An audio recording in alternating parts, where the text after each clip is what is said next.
Welcome to the Carriker Chronicles, the People Show. Checking the Post for Western Nation, brought to you by X-Cancer. Check them out at xcancer.com. First and foremost, I want to give a shout out to the Nebraska softball team. Congrats to them on a great season. I look forward to watching them next year. Now, let's dive into a little bit of football, shall we? Because Nebraska just got literally another big addition from the transfer portal. Defensive lineman from Alabama, Stephen Wynn, 6'4", 307 pounds, will now be playing for the Big Red next fall. He has 2 years of eligibility left. Now, this is a guy, uber talented. Now, he has not played a lot. He has appeared in 21 games, and if I can read my own writing, 13 tackles, 1 quarterback hurry. But that's a stacked D-line room there at the University of Alabama, as we all know. Now, uber talented, NFL body type guy. I'm hoping he can develop quickly and get on the field and make an impact for the Huskers quicker rather than later. 4-star guy coming out of high school, out of the IMG Academy in 2018, but he was a top 100 player in America, number 74 in the country to be exact. So he's a talented guy. Hopefully we can develop him. Now, this is the second Alabama player to commit to the Huskers in the past week, and the third defensive lineman from a power conference team to transfer to the Huskers this offseason. Just a quick reminder, TCU's O'Shawn Mathis and Texas Tech's Devin Drew. Now, Mathis was the number one player in the transfer portal at the time that he committed to transfer to Nebraska, and Devin Drew had 12 career starts at Texas Tech with 55 tackles, 35 of them solo, no TFLs, no sacks during his 12 starts. Now, on paper, I'll never forget about 3 weeks ago when O'Shawn committed to Nebraska, because we had about 9,484,000 defensive linemen transfer away from Nebraska. It's just science. And a defensive line coach as well. And it was a little bit of a panic button. And then when O'Shawn Mathis committed to Nebraska, and my gut reaction to that video, I said, you know what? Because I started to look at the transfer portal. And I was like, you know what? One thing that Nebraska has that will absolutely benefit them is NIL. Because we can offer more NIL money than most schools out there. And that's something that's absolutely an advantage for Nebraska. And I said, you know what? With the addition of Mathis, and I know we've had about 1 billion D-linemen leave, but if we can start getting some of these other guys out there to come to Nebraska, and I had specifically mentioned Drew and I mentioned Wynn. I mentioned a defensive lineman from Florida as well at the time, but we've gotten Drew and Wynn, and I'm like, we could actually be better.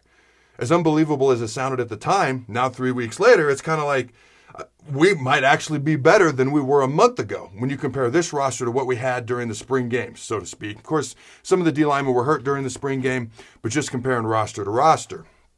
So anyways, you look at it on paper. Our roster now up front on the D-line versus the roster from a month ago. No disrespect to those guys. My opinion is what it is.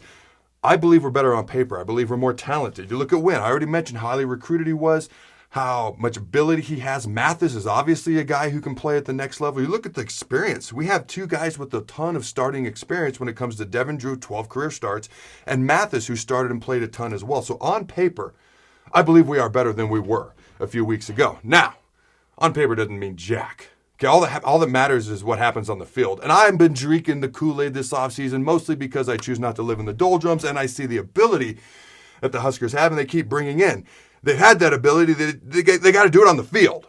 They haven't done it to this point. Hopefully they can this year. All that matters is what I'm getting at. All that matters is what happens on the field. Now, again, definite reason for excitement. The additions we've made this offseason through the transfer portal up front on the D-line, Wynn included. Okay, we're probably better on the D-line than we were a month ago. But what's going to happen on the field? On paper, we're better. What's going to happen on the field? It's all that matters. Here's some of the question marks that I have. Okay.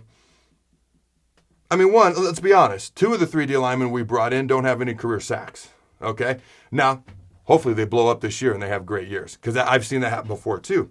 But how quickly can all these new faces, a lot of new faces, a lot of new guys, just talked about all that, how quickly can they gel? How quickly can they learn the new scheme, okay? Also, Mike Dawson, everything that I talked about, well, it's great on paper because we do look better, but how's it translate to the field? It all comes down to coaching, okay? Coach Mike Dawson, he's been given the task of coaching 5 positions, the 3 D linemen and 2 outside backers. Now, if Nebraska runs more of a 4-man front this year, then he's coaching 4 positions like a normal D-line coach. But how's he going to handle all that, and how quickly can he coach them up? A lot of this comes down to coaching, if I'm being honest. And NIL, okay, name, image, and likeness. That's going to change the dynamics of a college locker room, because if I'm a guy who's been at Nebraska for 2-3 years busting my butt, and here comes this new guy getting all this NIL money, is that going to create issues or not? In the NFL locker room, it doesn't, because it's accepted part of the culture.